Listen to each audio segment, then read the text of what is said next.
Do you want to come show your haircut? Come here. Hi. Yeah. What's that? Simon, come over. You want Simon to come over? Yeah. Did you love that Queen Emma came to visit us today? Yes. Yes. Look at me. What? Over here, in person. What? What's on Mom's eyes? Hey, quiet voice, please. I see. You can have that. You can take it. Hey, come here. Why do you guys come in here and raid all the boxes? Mom. Bye. How come you can put my ghost one up there? Oh, why? That's such a good... Oh, Emma, remember when you said you needed new artwork? Ta-da! Okay, bye! Wyatt, take the little house! Wyatt, take the little house! Please? Welcome to a very special back-to-school / NFL kickoff episode of Not Gonna Lie. It's a Wave original brought to you by ZipRecruiter. I'm your host, Kylie Kelce, officially a mom of a kindergartner. I'm still not sure if I'm okay with that. No. My toxic trait is trying to order one of everything. I want to try it all. I do on almost every menu. I just want to try everything. One of everything. Just a little bite. And most importantly, go Birds! That's right. We made it real once. Tonight is NFL kickoff and it's Birds versus Cowboys at the Link. I love it. I've said it before on game days. Life is not happening. Eagles are happening. For right now, all I'll say is it's time to break out the spoons. Yeah, I did just do the rally horn with my voice. Hold on. It'll be worth it, I promise.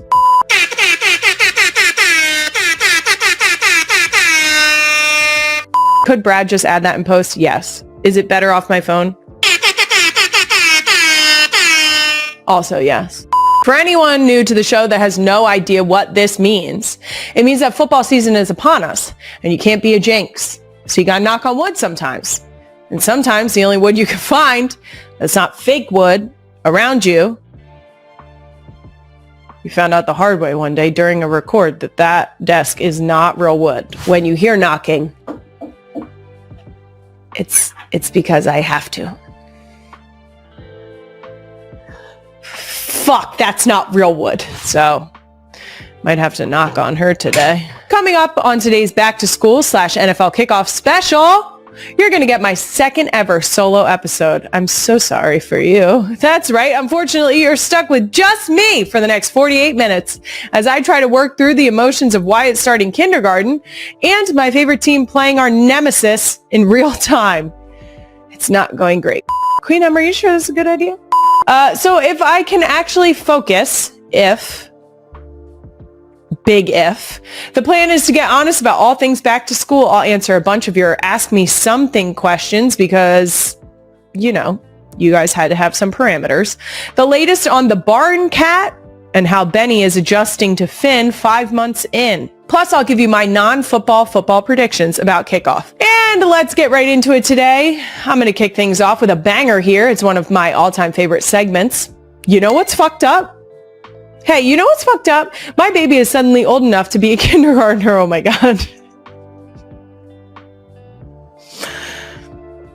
No. Oh, I don't like calling her a baby and then saying she's going to kindergarten. Give it a second. Okay. Wyatt has officially started kindergarten, which is fucked up. I'm not feeling great about it. It makes me sad. I swear she just came out, so it's kind of weird to send her to school, like officially. Do I think I'll cry at drop-off? No. Will I cry driving home from drop-off? Yes. I can almost guarantee that. Wyatt is so excited about kindergarten. I'm so excited for her because she's excited, but also, no. She has resorted to telling the adults in our house, myself, my husband, my mom, my dad, that she's growing up on us as a way to, you know, twist the dagger. I don't like it and it's hurting my feelings.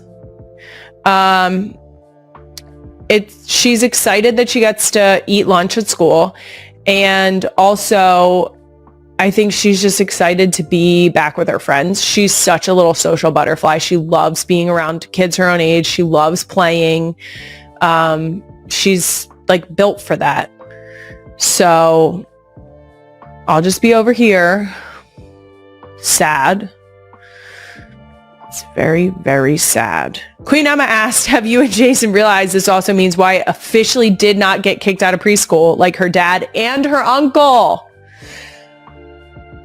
This is the first time I'm realizing that, and I'm calling that a win. We are 1 for 4 so far, and I kind of love that. I love our odds there. Starting off strong. I think Ellie will also achieve kindergarten without getting kicked out of preschool. Can't say the same for Benny. She is the ringer, and I just don't have faith that she will not do something diabolical. Let's just put it. She will do something that will, at the very least, put us on a very serious phone call. And I know that. I know that because I know Benny. Yikes. That does it for You Know What's Fucked Up. Moving on, I'm going to talk even more about back to school in a little bit. But first, I've got to get honest about the 2025 Eagles. How am I feeling? I have faith in the birds, but not too much faith. I don't have any first game of the season rituals. I kind of just face it head on. You just have to, it's starting, we're here. You make sure that you wear your Eagles gear on game day, no matter what. Whether you're going to the stadium or not, you got to rep it. I don't mind being the opening kickoff game because, quite frankly, ignorance is bliss. And I didn't even know that was the case because all I knew was that the Eagles started that day. I don't know that the NFL starts that day because I would know that once the season was underway. But when I tell you I have tunnel vision for the birds, I mean I have tunnel vision for the birds. And of course the Chiefs. But like, you get it. There's 2 schedules in our house that matter during football season. And so I would have come to that conclusion. There are a few things as electric as Lincoln Financial Field for an Eagles kickoff game. So I can't wait. I'm so excited. Let's go. Let's fucking go. Okay, now since I'm talking about the game, I figured I'd quickly do some kickoff predictions, except the real ones know I believe in jinxes far too much to give any real predictions about the actual game. So instead, here are my predictions about everything else. Essentially, instead of guessing how many TDs Saquon will score, I'm going to predict things like what color shirt Big Dom will be wearing. You get it. So Queen Emma has written out several home opener scenarios, and I'm going to respond to each with my best prediction. Queen Emma said I'm probably going to need my spoon, so got it. Number 1, how many times will I say, fuck the Cowboys from the moment I step into the parking lot to when I return to the car post-game? Over under 30 times? I'd say over. Over 30 times for sure. That is honestly one of the key bonding moments that you get to experience in Lincoln Financial Field on a game day against the Cowboys. So I will be partaking in that. What else will I be saying? That's one of the downsides of going to watch a game in person. I have said it a number of times now that when I go to the stadium, I am not allowed to be as free with my thoughts and feelings as I am in my own living room, in the privacy of my own home.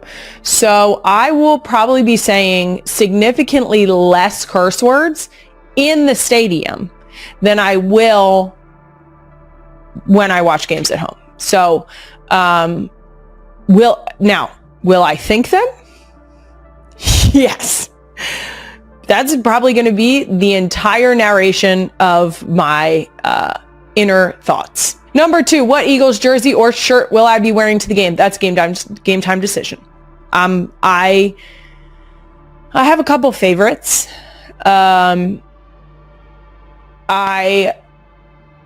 Oh God, this is where I get into like this is where now that I'm thinking about it, I'm like, my superstitions are starting to rage. I can wear either Kelly or Midnight Green. I also have some black Eagles shirts. I have to have at least one of the new Eagles head logo, not the old school eagle, although that is my favorite Eagles logo, is the old school eagle. I have to have at least one newer eagle head somewhere on my person. Why? Couldn't fucking tell you. Number 3, how many minutes after I walk into the link will I be holding a container of Chicky and Pete's crab fries? I see. It depends, because if I go with Jason, it takes us a lot longer to get to our destination. So I would say minimum 10 minutes, maximum 30. Fun fact, I say no cheese. There's a cheese sauce. It's phenomenal. It's so delicious. But I don't want it in the stadium for some reason. I just want the fries. God, I'm excited for those fries. They're so good. Number 4, if the broadcast cuts to Jason, will you be next to him or hiding in a corner somewhere? You already know the answer to this. I'll be hiding in the corner. I love to sit next to my husband. I enjoy sitting next to him for football games, because then I can either hear his feedback when he talks to himself about it, or I can actively ask him questions while it's happening that makes the game even more fun to watch and more enriching because you have a deeper understanding. But I, at the risk of ending up on the Jumbotron, I will probably find myself somewhere else. Or maybe I'll try to ask around, get to the bottom of when they would be. They have a very strict run of show that the people in the stadium do an outstanding job producing for the entire stadium. So maybe I can just like get a hint. Oh, hold on. You can send the girls into the house at 10 first. There's about to be a clusterfuck of children. I'm just warning you ahead of time. Hi, babies. Oh, you're ready for Miss Cindy? Yeah! Oh, this is the cutest thing I've ever seen. My babies, my babies, my babies, babies, babies. Do you want to come show your haircut? Come here. Hi. Yeah. What's that? Simon, come over. You want Simon to come over? Yeah. Did you love that Queen Emma came to visit us today? Yes. Yes. Look at me. What? Over here, in person. What? What's on Mom's eyes? Hey, quiet voice, please. I see. You can have that. You can take it. Hey, come here. Why do you guys come in here and raid all the boxes? Mom, no. Bye. How come you can put my ghost one up there? Oh, why? That's such a good... Oh, Emma, remember when you said you needed new artwork? Ta-da! Okay, bye! Wyatt, take the little house! Wyatt, take the little house! Please? Okay. Number 5, what are the odds I lose my voice from booing the Cowboys for 3 hours straight? Slim. Because, like I said, I have to be on my best behavior in the link. But I'll be thinking it. And that does it for Can I Be Honest and my non-football predictions. Moving on, let's take a little football intermission here and get into some of the questions the real ones sent in for Ask Me Some Things, because Ask Me Anything was far too open-ended. Seriously, you guys got to get a grip. Okay, let's get right into it. First question from Beth Erickson 7. Update on Benny and if she likes Finn yet? Beth, I'm so glad you asked. Over the last 5 months, we have definitely had progress. Benny will still tell people to put her down, but it has progressed from put it down, which I'm going to call progress. We also have had a few times where Benny actually talks to Finn, or what she likes to call plays with Finn. I don't necessarily know if I would classify it as playing, but she's trying her best and she is engaging in positive interactions. So, calling it a win. I have asked her recently, should we keep her? When I say that, I mean it in like a playful way, but I have said, hey, Benny, do you think we should keep her? And she said, yes. So that's great. To be fair, previously she has answered no. So again, progress. We'll take it. Next from TBB_9, how's the barn cat doing? Well, we don't have one. When we need to find one, I don't think it will be difficult. I think that at some point we can venture our way out to Lancaster County and drive around for a little bit and find a house that has a sign that says kittens, usually painted on an old piece of wood. And then we can just roll up. Those are not, they're probably not well socialized kittens. So that will be our barn cat opportunity. I'm a big proponent of going to the PSPCA and snatching one of those cats up. But I think, again, typically those are going to be the cats that are more, they're destined to be an indoor cat. They've probably lived a couple lives before they ended up there. Yeah, so I think that at some point, or maybe the cat distribution system will grace us with a contribution. I get this on my TikTok feed all the time of people finding a puppy and then they get out of their car and there's 7 puppies in the grass next to the highway. I think I've been preparing for that moment my whole life and I'm waiting for it to happen. Similarly, I'm listening for a faint meow at any point every single day of my life. An important follow-up to a lot of cat questions would be, what will the cat's name be? I know that my husband is on board with this, so I'm going to go ahead and say this. I love the idea of a cat being named after a food. I love the idea of any pet being named after a food. I think it's hilarious. I think it's adorable. I think it is charming. I love it. I love everything about it. The girls will be asked about what they would like to name a cat, but their submissions will probably be dismissed pretty quickly because I've heard what they've come up with in other situations. Finn's nickname is Pickle because Ellie said she wanted to name Finn Pickle, and then she was fully committed to the name Pickle. So if they wanted to name a tiny human Pickle, actually Pickles would be a great name for a cat. So maybe I'll go to Ellie for this one. Maybe I'll pretend that they're naming a human and they'll give me a better cat name. If I ask them for a name for a cat, they're going to tell me Sheila. So I'd rather a cat named Pickles than a cat named Sheila.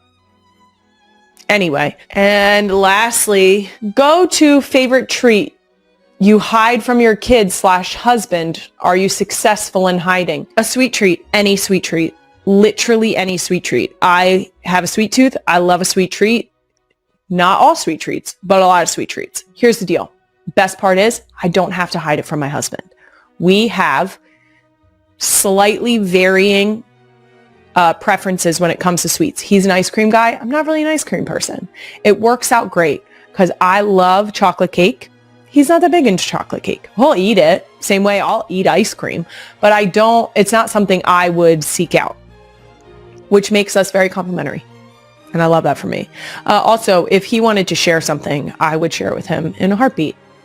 My kids, on the other hand, I will sneak donuts into the house. I do have a stash at any given point of some type of sweet treat. Current sweet treat, there is an entire bag of Bunch of Crunch. If you know, you know, from BJ's. I got a whole bag of Bunch of Crunch. And occasionally I just grab a couple out on my way by. The key is that with 3 moving children, it's really hard to successfully sneak it and eat it before they realize. So I just always end up sharing a little bit with whichever child catches me. And that does it for Ask Me Some Things. Part 1, that's right. I'm going to answer even more questions in part 2. But first, ZipRecruiter. The 2025 NFL season has officially begun, but the Kansas City Chiefs will have to wait an extra day before starting their campaign. While the Philadelphia Eagles and Dallas Cowboys open the season today, the Chiefs are preparing to face the Los Angeles Chargers in Sao Paulo, Brazil, on Friday afternoon. Kansas City will rely on every player on its roster to secure an early win, especially against a Chargers team eager to return to the playoffs after a brief taste of postseason action last year. The Chiefs remain a major obstacle in the AFC West, and the rivalry continues to intensify. One of the Chiefs' most important defensive weapons is veteran tight end Travis Kelce. The offseason has been eventful for the future Hall of Famer as he dismissed retirement rumors, announced his engagement to Taylor Swift, and prepared for what could potentially be his final NFL season. Kelce is no stranger to the Chargers, having consistently delivered strong performances against them throughout his career. Since 2014, he has faced Los Angeles 20 times and accumulated 1,357 receiving yards and 65 touchdowns, with an impressive 72.7% catch rate. He remains one of Kansas City's top offensive threats when playing the Chargers. Although Kelce has expressed respect for Chargers head coach Jim Harbaugh, competition takes priority once the game begins. The Chiefs are focused on competing for another division title. Head coach Andy Reid has confirmed that Kelce will continue to be a major part of the game plan this season, while also monitoring his workload and relying on other talented receivers when needed. Kelce's personal life has also drawn attention this offseason after announcing his engagement to Swift. However, much of the focus is now on his football future as he enters the final year of his contract with Kansas City. Speaking to reporters in Brazil, Kelce said he feels energized and ready for the season, despite this being the final year of his deal, which was signed in April 2024 for 2 years and $34.25 million. He previously considered retirement, but decided to continue playing, partly influenced by the Chiefs' loss in Super Bowl 59, which was not how he wanted his career to end. As Kelce approaches his 36th birthday in October, fans are curious how long he will continue playing. His recent engagement has also fueled speculation about the next chapter of his life. For now, football remains a priority, and there is optimism that he could remain with the Chiefs beyond 2025. Kelce has ruled out one future possibility, though. He does not plan to compete in flag football at the 2028 Olympic Games in Los Angeles, although he joked that he would be happy to participate in a different role on the sidelines and still celebrate a gold medal.